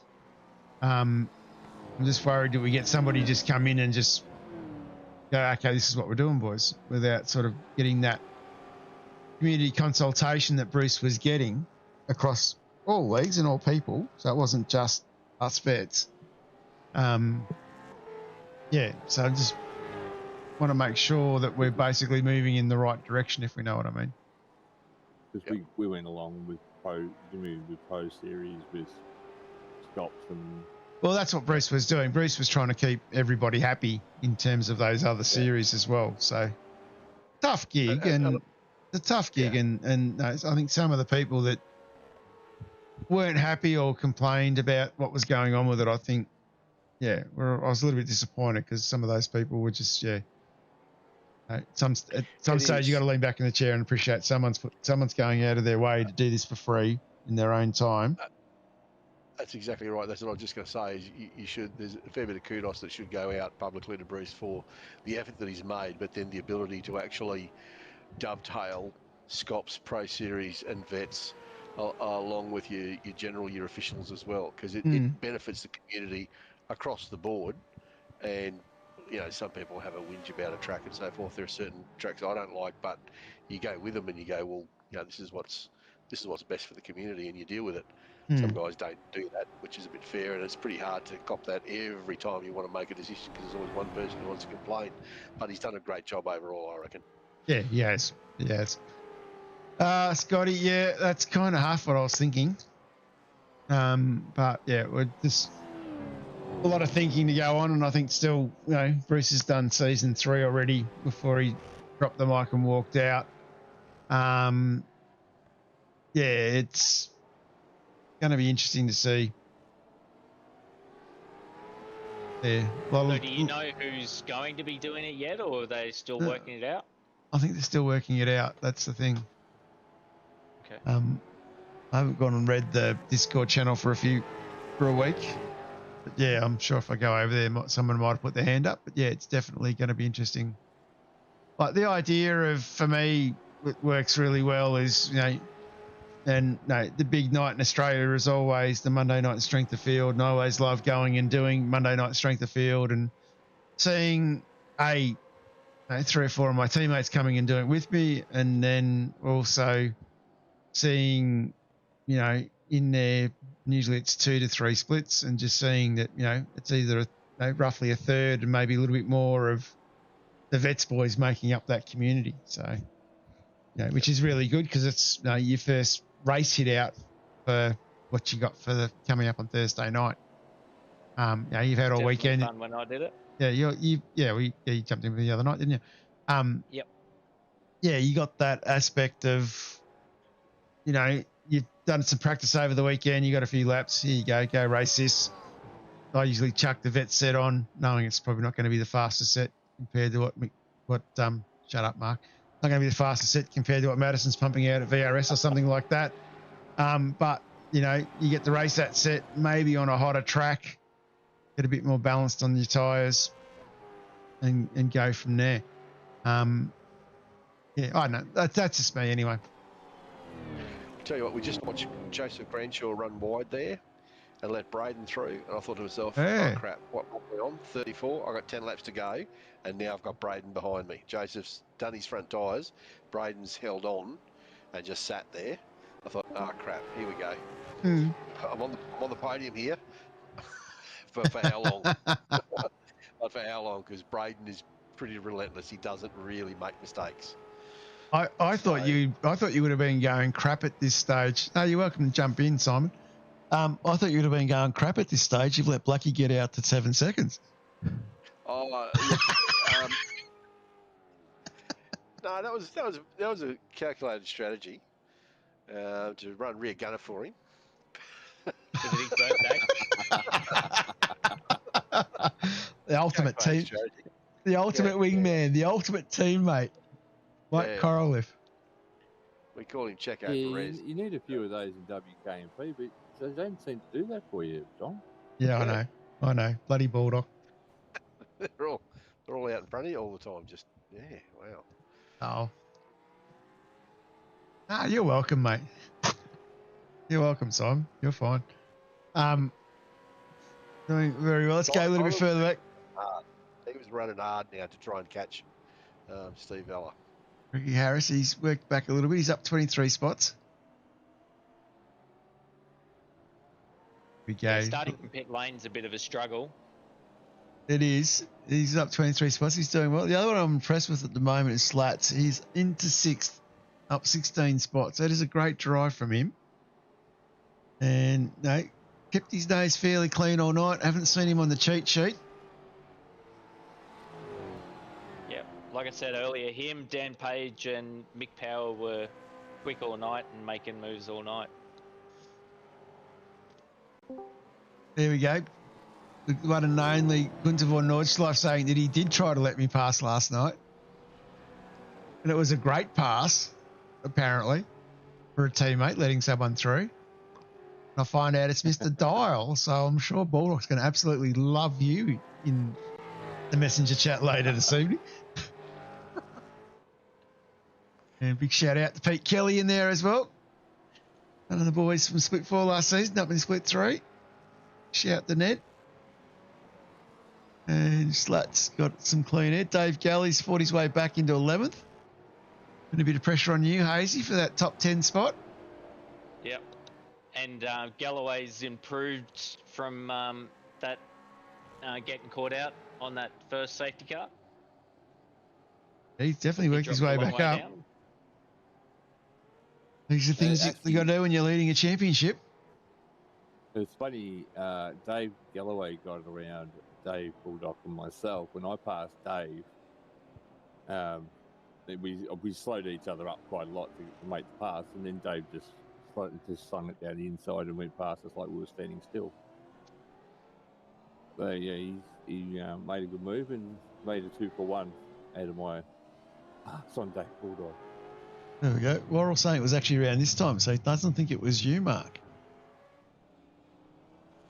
Did Greg Harris? Did it look like that car? Or was it Darren Freer? It was a brown car, I know that much. I can tell you that much, Dave.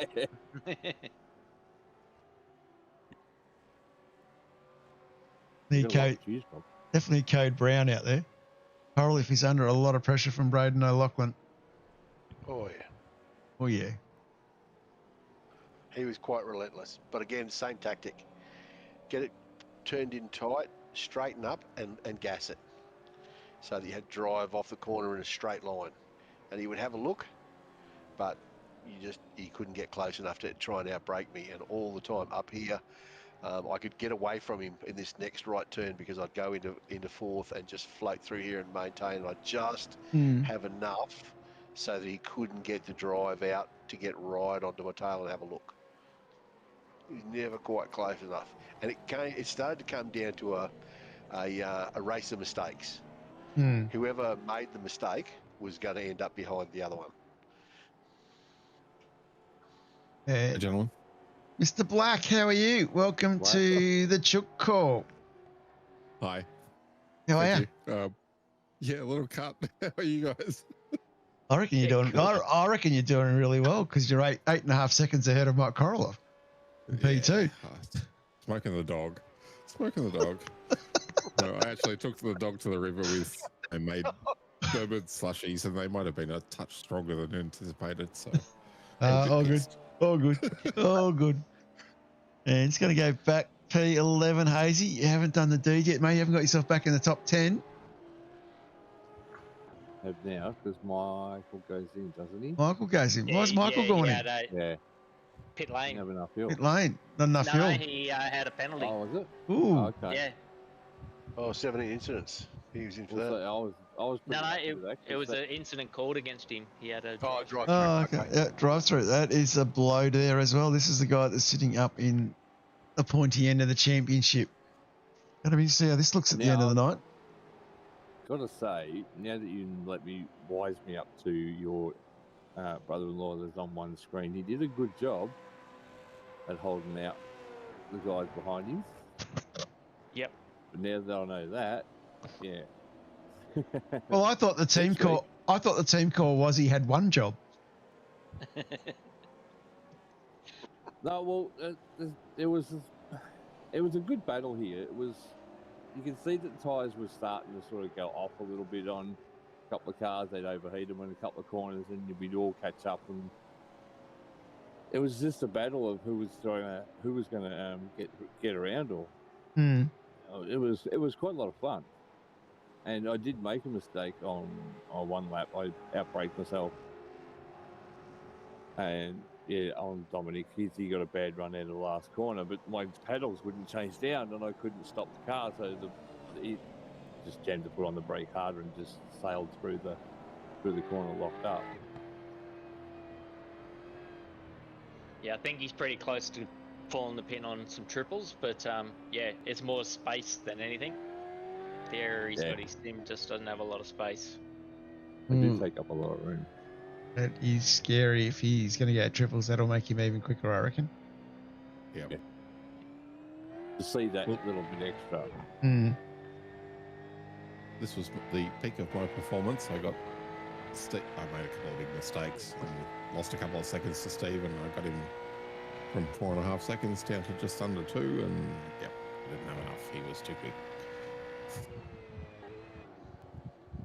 Slater making another move here in 6. He's putting some pressure on Grenshaw now. Sorry, just got past. Galloway, sorry. Yeah, Galloway putting pressure on Slater. That's what I meant to say. Yeah, some good little battles still. Great recovery drive. I showed up with Lachlan over the back of Mike. Apparently, I'm meant to ask Gunter. He knows all about triples. Don't really want to know the answer to this. Yeah. I'm guessing it's got nothing to do with monitors if Gunter's involved.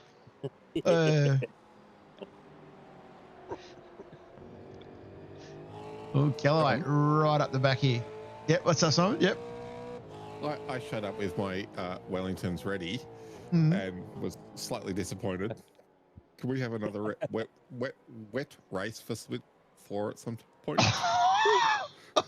Actually, I think with the way you're going there, Simon, you'll end up in split 3 next season and you'll get a wet race.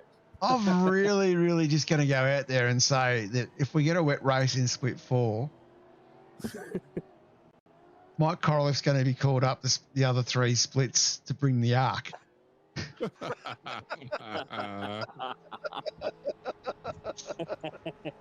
long as you're being ducks, Mike. Yeah. 2 ducks. And of course, his While we're boys. chatting, Galloway got that done. Yep. There's a few things happening around here. Dave Galley making some moves as well. Need some pressure on you now, Hazy, still. I kept having to park my car in the middle of the track and hope for the best. He had plenty of pace. Track temperature is covered by Chook logo. Track temperature is 20 degrees for 34 degrees for those playing along at home. There you go, Damo. I can let you know that information. Of course, keep an eye on the static temperature over the next couple of weeks. Just for those that like a bit of variation, we might see something a little bit different at some stage. Oh, no, don't annoy the setup, Builder. And for those I'm having fun. And for those that missed out on rain in Split 4, maybe a chance a bit later in the season on another track. There may be rain at some stage. Cool. Make it happen. I'm trying to. This forecasted weather stuff is just weird. Like for those who know Jake Burton, our DSO in the league, helps out in Split 1. He has never raced in the rain, and on Wednesday night in the Pro Series, we had probably the most likeliest chance of rain ever, and it was like a 10% chance of no rain, and we had not a drop. So apparently, every race that Jake Burton enters, it just does not rain. So if I was going to go to the casino with Jake Burton and I was going to put my chips on red, I would flip that and put them on black. Probably walk out a very wealthy man. Anyway, Galley doing quite well here. We're going to keep following along. These boys on lap 40. Mike Korolev sitting in P3. Still under all sorts of pressure from O'Loughlin. This is a long battle. This has been going for a while. It went, it just was relentless. It was absolutely relentless. And it was so hard, you just had to concentrate. I was sweating bullets. Mm. It really was. Fantastic battle with him. Yeah. I think if he could have gotten past, he probably would have gently eased away from me. Yep. I've raced with Braden before on certain tracks. I've got him, but in general, he's just a whisker faster than me. Yep. Good little battles everywhere. Ash Hall now starting to put pressure on Dave Galley. This is giving you a bit of a break here, Hazy. I think Dave's tyres fell off a cliff. He was trying too hard and his tyres just fell off a cliff. Off a cliff? Or were they pushed off a cliff? I spoke to Dave after the race and we were both suffering over that last few laps. It was a long stint, really, from lap 23 to 43. Yeah, 43, 20 laps. Yeah, 20 laps. It was a big stint. It's always going to be a big ask. Yep. So I was quite comfortable just to settle in and wait till we got to these last 5-6 laps and then start saying, let's play the game. The key was as you start to lose the fronts, you just had to pull it up a little bit earlier than what you had been doing before. Yeah. But still hit your marks. And that's the only way you could do it, and that gave you lap consistency. But it was hard to do. It was really hard to do. Steve Vella out leading the race with Simon Black. Lucky doing quite well. And then Mike Korolev. This is an Oceanic Sim Racing 2 on the podium. I haven't seen this before, I think, in Split 4. Braden O'Loughlin in 4th. Joseph Grenshaw, he's up 3 spots in 5th. Bruce Galloway's fought his way back to 6th. Sean Slater up 15 spots. Doing really, really well. Dan Page from Ratbag Racing. He's done extremely well. Simon Black with hashtag 37. I go to Bulldog. I got to go to Bulldog. This is just for you, Mr. Black. Where the hell is he? Can't be in 15th. That's too high. There we go, Mr. Bulldog, everybody. Enjoy. Mr. Slater was up into 15 spots in the 7th. 8th is Dan Page. 9th was Mr. Baxter. 10th is Hazy. 34 spots up in 11th, Ash Hall. This, to me, is a sensational drive. Doing very, very, very well. Dave Galley in 12th. Dominic Tennille. Mark Dial in 14th. 15th is Dave Baldock. Dial hasn't gotten that far in front. Rivet up 18 spots in 16th. That is a great recovery. I believe he started the race on wet tyres. Darren Friend. Michael Power. He has recovered himself back to 18th. Pete Morris in 19th. Gunter von Nordschleife is in 20th. That is a great drive from Dave. I think this is a track he doesn't like. Next week, track he likes. So don't expect much from Motorsport. That's the word coming out of the camp. 21st is Darren Freer. And then 22nd up 21 spots is the one and only Shane Patterson. And we have Hall and Van Ree. And that is an incident there. I think Shelton may have just come across and jumped on the brakes as he moved across. A little bit of a altercation put me over 17 incident points as well. So I'll have a little bit more pain to suffer. And I think Greg was in the same boat there as well. So we both suffered the pain together. But the battle is here. O'Loughlin trying to get his foot onto the podium, looking to make a move. And the one and only Michael Stewart has jumped into the chook call as well. How are you, Stewie? Hey, boys. How are you? Really, really good, mate. We are a lap and a half away from wrapping this one up. But sorry I couldn't get a bit earlier. Just been out tonight. But how good is this? Like, just fantastic. Everyone running the liveries, the jersey, the league. Like, you guys are just legends. Thank you.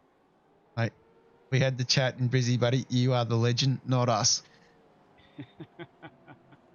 Thank you. Yeah, it's no, very humbling, mate. Like, very humbling.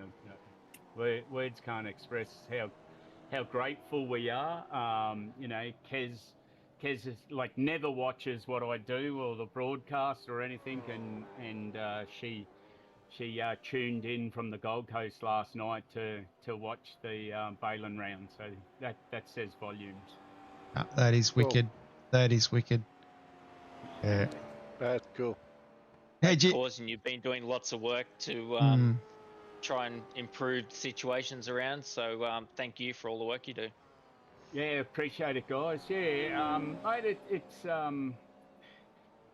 going to sound weird. It's a bittersweet. Do you know what I mean? Like, you do it and you're mentally drained, and sometimes you know, I come away depressed and thinking, what am I doing? But then again, you know, I get, you know, mothers and fathers and even the kids reaching out saying, you know, how we've helped them in certain situations. And you know, like, after the race, I'll tell you one, but yeah, it blew me away. Like, you know, a young boy was caught up in a drug deal and he had a knife, and the guys decided to rob him, and he, instead of pulling the knife out to use, he remembered the talk that I'd given a couple of weeks earlier, and he threw it into the bushes and took a really severely beating from these guys and ended up in hospital.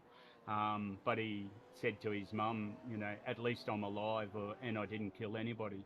So yeah, that is huge. That is huge. Massive, you know, for a young kid like of 17 to sort of to say that.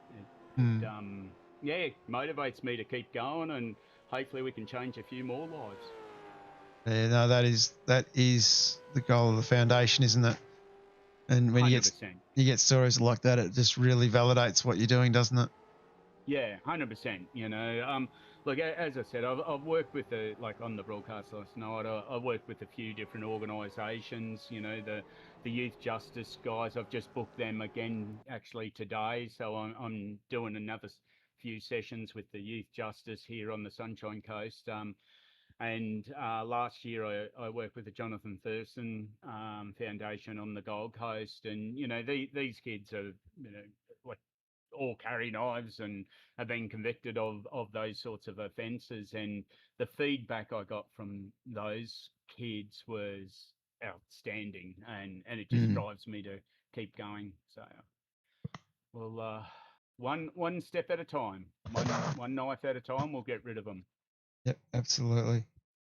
You know, you see all the bullshit going on down south in Melbourne and stuff, and you just go, you know, if there's someone like you down there talking to that group, you know, you might be able to save somebody or save something, you know, but at least, you know, Southeast Queensland have got you guys up there doing what you're doing, and I think that is just bloody fantastic. You know, so please don't stop.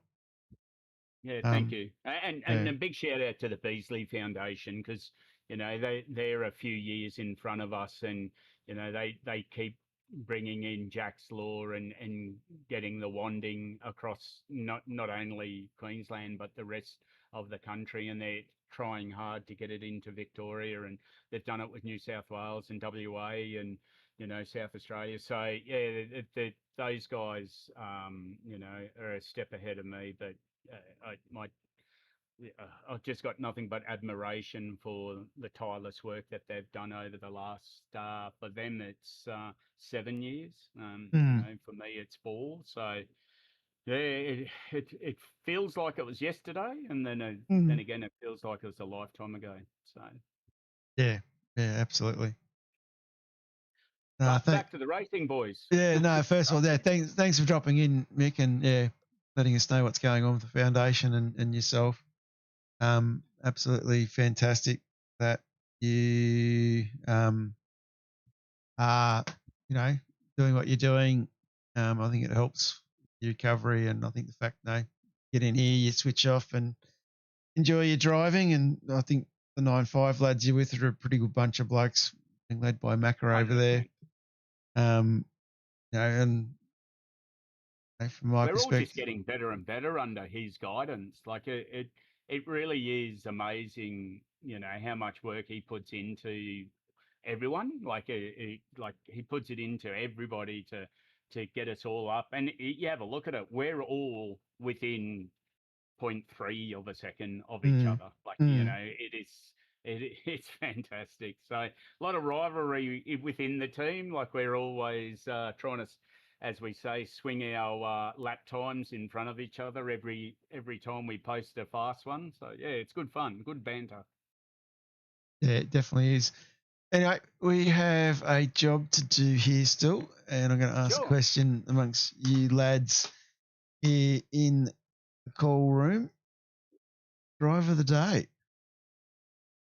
There's a few.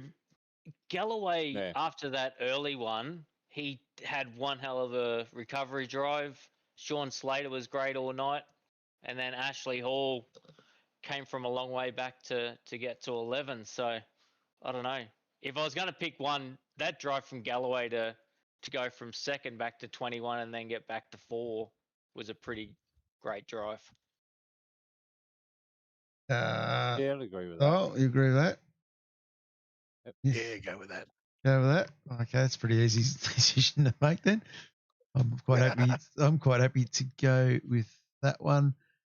Go with drive of the day, and of course we are saying that is one Mr. Bruce Galloway. Really good here with our graphics. The Bruce Galloway is our M1 quality used cars drive of the day, and of course M1 big supporters of In the Blade for Balin, the Balin Stewart Foundation. Belling.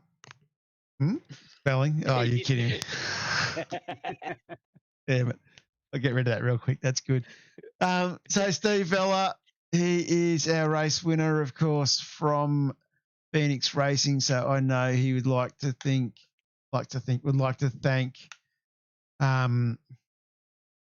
the Leonardo family over there for the support that the team has. Those good to see Steve actually get up and drop on the podium. He's been fast for the first 3 rounds, and probably well deserved to see Steve in there. In P2, we have a driver who I quite admire, one of the rare number of people likened up with Madison Down as a Hall of Famer at the ASRG Pro Series, and that is the one only Simon Black. Congratulations on P2, Blackie. Yeah, I think he's muted at the moment. He's muted. He's got this. Oh, he's got a button. He's back. He's back. Congratulations. Half hour. Congratulations. The number of buttons versus sorry, the number of buttons versus the number of drinks weren't. Yeah. Waiting there. Sorry, my bad. Congratulations on P2. Thanks, bro. How did you find that race? I thought it was pretty fun. Like I didn't have any pressure from behind. I just had to sort of chase, if you like, considering mine and K-Dog's pit strategy there, but he was sort of the re-gunner for me, so... But I didn't quite have the pace of Steve, so congrats to Steve there. He probably had a couple of tenths on me. I tried to chase him down at the end there and sort of close the gap after I'd made a couple of mistakes, but he was very consistent, so it was a great job. It's fair enough. And, of course, the best rear gunner in the business, Mr. Mike Corral with P3. Congratulations, Mike. Thanks, mate. I don't know what happened to everyone else because I mean, I was nowhere in practice. I was 20th or something like that. So guys are obviously out there doing Hollywood times, thinking that there was all worth something. But for the race itself, it was definitely a race of don't make a mistake and maximise every corner all the way. And I had a fantastic race with Braden there. It was really, really good. I really enjoyed it. And it really was whichever one of us made a mistake, and as we kind of missed it at the end there, but Joseph got into Braden on the last lap at about turn 3 or 4 and took the pressure off, and it was the first time I could relax in the whole race. But it was super intense for a circuit that I'm not really fond of, but you've got to use your head to race on, and that sort of proved dividends. So no, it was good. It was a fun night. It was really intense, and I really enjoyed it, and great to get a P3. They don't come that often for me, so... And I did let Simon through. He can confirm it for you.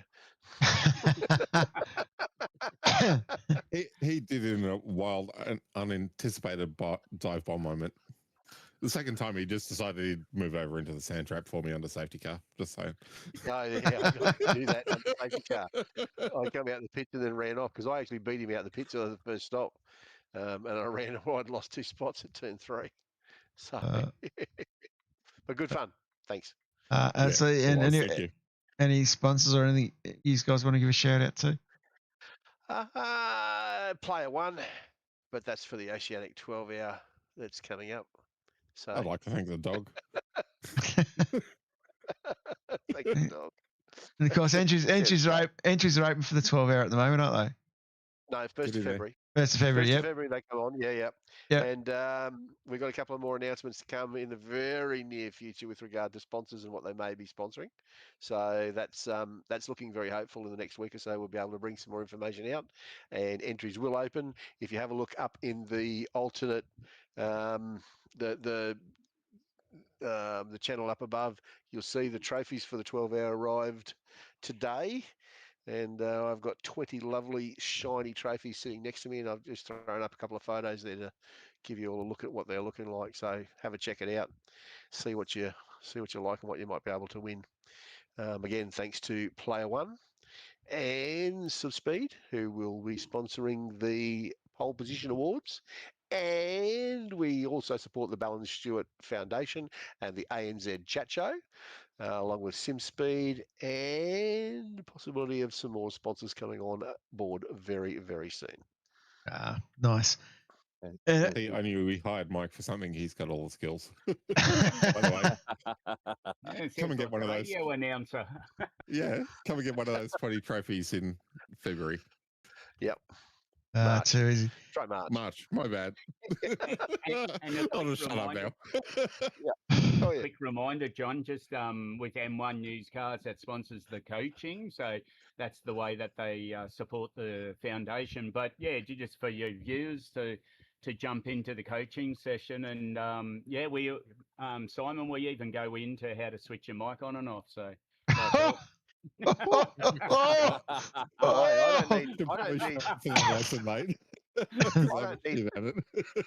do not need turning on or turning off. Thank you very much.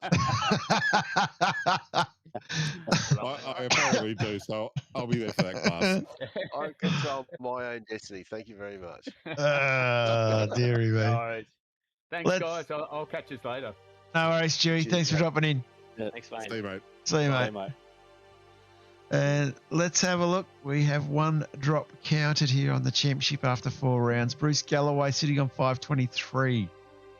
Glen Boyce, after towing without permission, sits on 519. 518 is Michael Power. So still a very big presence of the Southern Cross Racing lads in the podium. Braden O'Loughlin is sitting 4th from Joseph Grenshaw. Steve Vella moves up to 6th. Simon Black is in 7th. Robert Baxter 8th. 9th is Mike Coraliff, and Daniel Page from Ratbag Racing is sitting in 10th. hazy. You're just knocking on the door of the top 10 and 11th by 3 points. It is going to be a very, very, very interesting run home here for this season, I think. Boyce hasn't got any more room to manoeuvre after dropping that round, and is going to be very interesting to see what Galloway can do. Don't forget, Matt Day has missed 2 races now, but don't forget Matt Day does have a hell of a lot of pace, so it's still his championship, I think, to lose if he gets in for every other race. If he starts to miss a race now, then that title prospect will drop away very quickly. So it's going to be very interesting to see how this one really finishes out.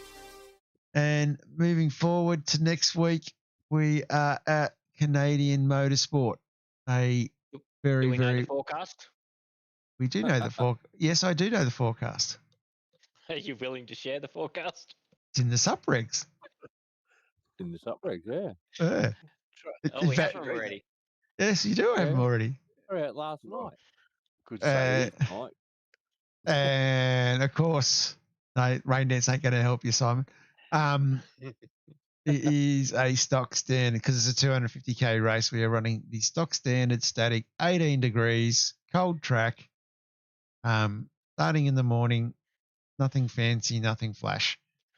So, yep, we are back to the norm. So hopefully that will be an enjoyable event for everybody. I think it's a very popular track with the V8s. Gen 2 cars used to absolutely love that place. Watching the Pro Series race there on the Quali Series on Wednesday night, I think it still races really well. It's going to be tough to pass. It's going to be tough on tyres. It's going to be tough on drivers to make sure that they don't make micro mistakes to create opportunities for others to get by. So I'm really looking forward to it. Any thoughts on Motorsport from you boys? Yeah, don't stall on the grid like the Pro Series boys did. Yes. Yeah. Good shout. Yes. In seasons past, there's been some big crashes there too. So, yeah. Yes. Yeah. Well, I think it was Marcello sitting on the second or third row, jumped the start and then stalled, created absolute mayhem. And I think a certain individual from our V8 vets who everybody admires and follows, and unfortunately he didn't get to the end of the first lap with the car. So that was a bit sad to see, but do keep your head up, SG, mate. Still got everyone following you and supporting you, and who knows what can happen, what's left in the last 3 rounds. On that note, I think Motorsport would be interesting to see wet, because you probably need a boat down at Moss Corner. Yeah, down through the gully there. Yeah, that was another worry of going to a wet race there. Like I said, there's some interesting races still to come. I'm looking forward to the rest of the season. As I said, we still trying a few things, doing a few things different just to see what we can do or can't do. I'm still really looking forward to our Enduro this season. The Enduro this season will take us to Sebring. It is a track, I think, that does create some great racing as well. It's a long circuit. And Sebring will be a sunset finish. So I think Dave Kirby always complains about glare and everything else. So apologise, Mr. Kirby, about seeing the sunset at sunset. There's a reason why they call it sunset. We will see some more dynamic weather with rain somewhere towards the end of the season, and going to be doing a race where we're going to try just a static race with a little bit warmer track and just see if that creates a little bit more greasiness or a little bit more scenario where it's a little bit trickier to drive and control the car, because what I think we're finding is it's the micro mistakes that people make that creates the passing opportunities, where you go a little bit deep in the corner too hot, or you come out of the corner with a little bit of wheel spin and got to get off the throttle. These are the times I think that are creating the opportunities. So we're just going to have a little bit of a look around in a couple of weeks for the race with a little bit hotter standard temperature and just see what that does.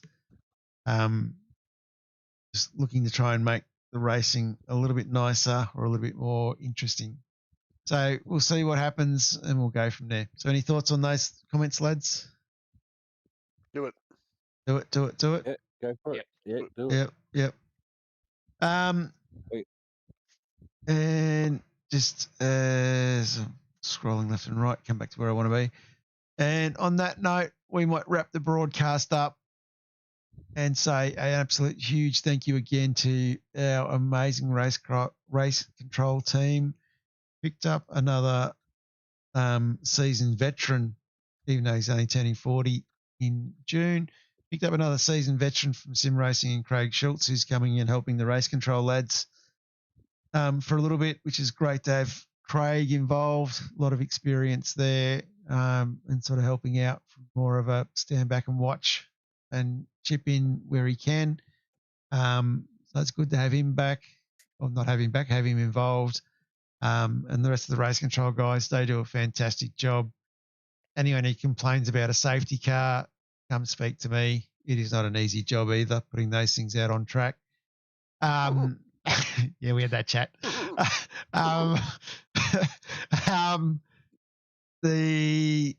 Want to also thank the committee guys. Plenty of things going on in the background, and great how we all pitch in and help each other. As I said, Stewie's been busy this week and last week getting ready for this week, and all the setups have all been, servers have all been done and running. I think I only buggered up saying 10 minutes last night. Simon Black got back in time, luckily. So huge thank you for that committee and, of course, the rest of the management group.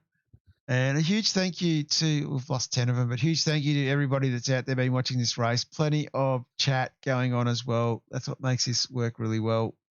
And a massive thank you to Mark Dial, the Triple M's, Mark Dial, Michael Hayes, Mike Coroliff, and, of course, the Northeast Victorian legend, Simon Black himself. So big thank you to you boys for jumping in and helping us out as well tonight. Most welcome. Most welcome. Had fun. Thank you, John. Thank you, Mike. Also, Mark. Yeah. And on that note, we'll wrap the broadcast up and say a huge thanks again and see everybody next week in Canada, where it's all about Motorsport. Have a great night. See you next week. Introducing the RaceKraft PT1, custom-built full chassis racing simulator. Unlike always. Well, you're drinking slushies down at the Ovens River. Codenamed the Cage, an 8040 extrusion chassis sitting on top of a Sigma Integrale DK2 Plus 4-point full motion actuator system. No compromises in the cockpit of the PT1 simulator. To maximize the experience, we start with a 49-inch ultra-wide monitor for the greatest field of view in a small footprint of the simulator. Down to the SimuCube wheelbase that's tucked up and behind the monitors with SimCore extensions to get things out of the driving area. Everything is connected to a Cube Controls GTX steering wheel with the built-in dash and all the extra button functions available at your fingertips. Driving through the Raceworks S1 pedals, the potentiometer throttle and the 2 hydraulic pedals for brake and clutch ensures you maximize the feel underfoot, and seating yourself into an OMP HTER bucket racing seat with OMP belts connected to a G-belt tensioner to provide that extra feeling and the heightened experience while you're driving. So Harriet feels a Additional lot away from your interfaces voice. and accessories in the PT1. We have twin butt kickers, one on either side of the OMP seat, as well as a Jinx sequential shifter. The SimPush Race Logic timer to the left-hand side, a RaceKraft built-in wind sim kit with Philips Hue lighting and a built-in soundbar. I'm about to open my third 440 mils millimeter pale ale. So. The RaceKraft PT1, build number 1, the ultimate in sim racing experience. Combining the best products in the market with the passionate, no compromise approach that goes beyond racing simulation. Oh, my mic's still streaming.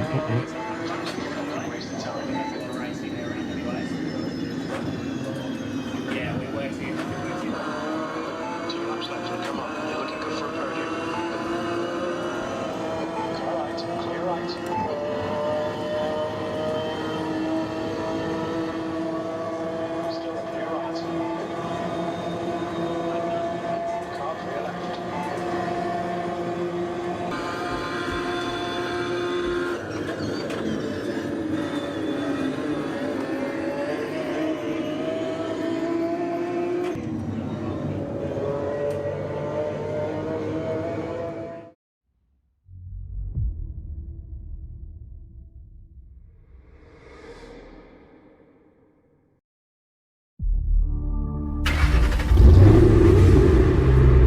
Bye.